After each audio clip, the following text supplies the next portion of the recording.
lütfen imkanı olan kimse esirgemesin yardımını. Gerçekten hala güç altında insanlar var ve gerçekten durumları çok kötü. Bir sürü mesaj geliyor, bir şey yapamıyoruz.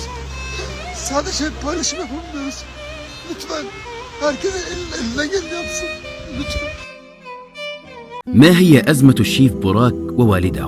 بوراك أزدمر في فيديوهات صادمة اتهم فيها والده باستغلاله مما وضعه في مأزق مالي. وأقدم الشيف التركي الشهير بوراك مالك سلسلة مطاعم كازين بوراك على رفع دعوى قضائية بحق والده بسبب بيع الأخير لحقوق ملكية اسم نجله. وظهر الشيف العالمي في فيديو يوضح فيه لمتابعينه أنه رفع دعوى قضائية ضد والده بتهمة الاحتيال عليه سرا فيما يخص مطاعمه الشهيرة، مؤكدا أنه سيواصل مسيرته المهنية في عالم الطهي بمفرده. كما بين في مقطع تداولاته في منصات التواصل أنه لم يعد يمتلك أي مطعما باسمه بعد الآن باستثناء مطعم واحد باسطنبول، قائلا: أرجو ألا تنخدعوا باللصوص الذين يستغلون اسمي وصورتي وتحول الخلاف بينه وبين والده إلى خلافات في العمل تتعلق ببيع حقوقه اسمه إلى رجل أعمال أجنبي دون علمه.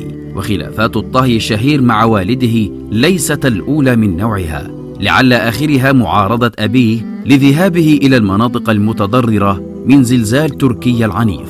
واندلعت الأزمة بين بوراك ووالده عقب زلزال تركيا المدمر، وسعى بوراك على تقديم العون قدر المستطاع للمناطق المتضررة من الزلزال، غير أنه واجه عقابات من والده خلال تلك الفترة، ولم يستطيع بوراك تحمل محاولات عرقلة مساعدته لضحايا الزلزال في موطنه.